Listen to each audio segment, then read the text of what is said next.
शादी वाले दिन ही निहाल ने दिया नरमीन को धोखा और छोड़कर हमेशा के लिए चला गया। जैसे ही नरमीन दुल्हन बनकर बैठी होती है और सोच रही होती है, ख्वाब देख रही होती है निहाल के बारे में, और वो निहाल की मोहब्बत की सारे किस्से अपनी दोस्तों को सुना रही होती है, लेकिन वहाँ पर निहाल की फ़ोन आती है और वो कहता है कि तुम मुझे लेने आओ एयरपोर्ट की तरफ से, और एयरपोर्ट की तरफ से हम बातें करते हुए आएंगे घर की तरफ और फिर हमारी शादी होगी। लेकिन नरमीन को इस बात का अंदाज़ा नहीं होता कि इस बात में बहुत बड़ी गड़बड़ होती है। यहाँ पर सारी सच्चाई निहाल के सामने खुलने वाली होती है, क्योंकि निहाल तो आने वाला ही नहीं होता। लेकिन जैसे ही सिराज साहब कह देता है कि बेटा तुम्हें घर से नहीं निकलना चाहिए, तुम्हारी आज शादी का दिन है और तुम आखिर सिर्फ ही सिर्फ हुमायूं के साथ चली जाओ, तो हुमायूं के साथ जैसे ही वो निकल पड़ती है घर से,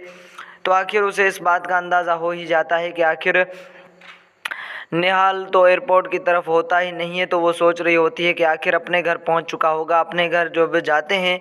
तो सारे घर वाले कह देते हैं, फयाज़ कह देता है कि वो तो हमारे घर की तरफ आया ही नहीं है, वो तो वापस ही आ ही नहीं रहा, वो तुम्हें सिर्फ ही सिर्फ यूज़ कर रहा था, तुम्हें वो धोखा दे चुका है, तुम्हारे साथ वो शादी करने वाला नहीं है। तो यहाँ पर नरमीन टूट कर बिखर जाती है, क्योंकि इससे इस बात का अंदाज़ा होता है कि अब कौन करेगा मेरे साथ शादी। शादी वाले दिन ही मुझे बहुत बड़ा धोखा मिल चुका है निहाल की तरफ से। अब यहाँ पर हुमायूं जब नरमीन को कह देता है कि हमें अपने घर की तरफ चलना चाहिए, इन लोगों ने ज़्यादा तुम्हें रुसवा कर लिया है और इन लोगों की वजह से तुम्हारी ज़िंदगी तबाह हो चुकी है, तुम्हारी ज़िंदगी में अब कुछ भी नहीं बचा है, कोई भी लड़का तुम्हारे साथ शादी नहीं करेगा। लेकिन यहाँ पर नरमीन सोचती है कि आखिर अब ज़िंदगी में कुछ बचा ही नहीं, तो वो ख़ुद को मारने की कोशिश भी करती है और कहती है कि मैं कार के नीचे आ जाऊँगी। लेकिन यहाँ पर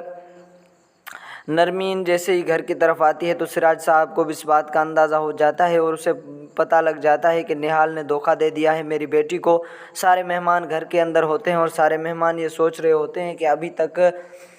यहाँ पर दूल्हे वाले नहीं आए, लेकिन यहाँ पर तो बहुत बड़ा नुकसान हो जाता है। सिराज साहब कह देता है कि अब तो कोई भी शादी नहीं करेगा मेरी बेटी के साथ। तो वो हुमायूं को जाकर हाथ जोड़ कर कह देता है कि बेटा तुम तो बहुत अच्छे इंसान हो और तुम मेरे लिए सिर्फ ही सिर्फ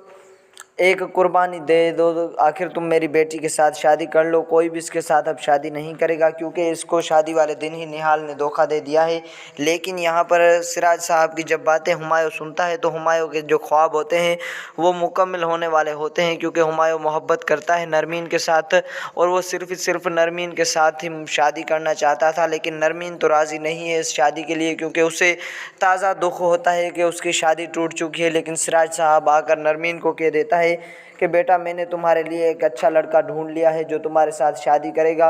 गरीब तो है लेकिन वो तुम्हें कभी भी धोखा नहीं देगा, वो तुमसे मोहब्बत करेगा और तुम्हारे साथ मुखलिस होकर रहेगा। लेकिन नरमीन को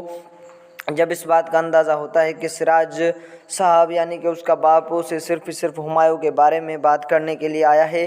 तो वो परेशानी की हालत में कह देती है कि बाबा मैंने फ़िलहाल शादी का नहीं सोचा है, क्योंकि मेरी अभी अभी शादी टूटी है, मैं कैसे किसी के साथ शादी कर सकती हूँ, मैं शादी के लिए तैयार ही नहीं हूँ। लेकिन सिराज साहब कहता है कि बेटा तुम्हें शादी करनी पड़ेगी, तुम्हें मेरी खुशियों में खुश होना पड़ेगा। अब निहाल तो नहीं आया है लेकिन सारे मेहमान तो पहुंच चुके हैं, हम मेहमानों के सामने क्या मुंह दिखाएंगे कि आखिर तुम्हारी शादी टूट चुकी है और वो शख्स आया ही नहीं जिसके साथ तुम्हारी शादी होने वाली थी, उसने तो तुम्हें शादी के मौके पर ही धोखा दे दिया। तुम दुल्हन बनकर उसके ख्वाब देखती रही मगर वो तुम्हारे लिए आया ही नहीं, तो तुम्हें अब शादी करनी पड़ेगी हुमायूं के साथ। लेकिन जहाँ पर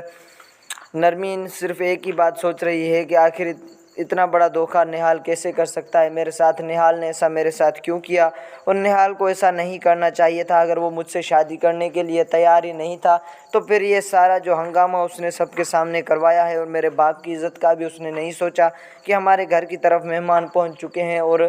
वो आखिरी वक्त तक नहीं आया। तो यहाँ पर नरमीन को मजबूरन अब हुमायूं के साथ शादी के बारे में सोचना ही पड़ता है। वो सोच रही होती है कि उसे हुमायूं के साथ शादी करनी चाहिए या नहीं।